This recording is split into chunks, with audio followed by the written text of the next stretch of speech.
Hello বন্ধুরা, আসসালামু আলাইকুম। কেমন আছেন সবাই? আশা করি ভালো আছেন। আমিও ভালো আছি। এই নতুন একটি ভিডিও আপনাদের সামনে হাজির হয়েছি। আমি খন্দকার ইসমাইল হোসেন। আপনারা দেখতে পাচ্ছেন আমি একটি রেল স্টেশনে ঢুকছি, আসলে ট্রেনে করে ঢুকছি।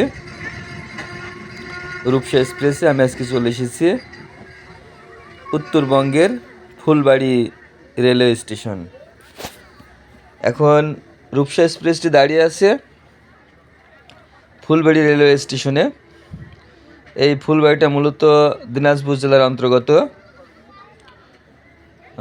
একদিকে আছে গাইবান্ধা, একদিকে ঠাকুরগাঁ, একদিকে জয়পুরহাট, মাঝখানে দিনাজপুর। তো এই ফুলবাড়ি হয়তো আপনারা অনেকেই চেনেন। যারা স্বপ্নপুর গিয়েছেন, এই স্বপ্নপুরটা যেতে হলে ফুলবাড়িতে নামতে লাগে। একদম ফুলবাড়ির পাশে, ফুলবাড়ি থেকে মোটামুটি 7 বা 8 কিলোমিটার দূরে স্বপ্নপুরী। তো বন্ধুরা দেখতে পাচ্ছেন আমার ট্রেনটা এখন ছেড়ে দিয়েছে। আমার গন্তব্যস্থান সৈয়দপুর, সামনে পার্বতীপুর, তারপরে সৈয়দপুর। আমি যতটা পারি আপনাদেরকে দেখানোর চেষ্টা করব।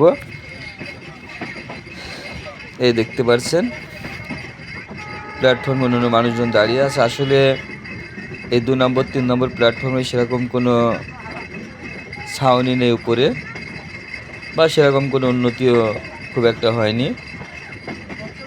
1 নম্বর প্ল্যাটফর্ম যেখানে আছে সেখানে টিকিট মিকিট দেওয়া হয় আর কি।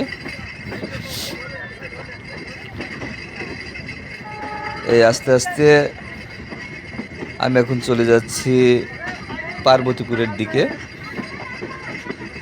দেখতে পাচ্ছেন অনেক লোকজন। আসলে ফুলবাড়িতে বাংলাদেশের কয়লার খনি আছে।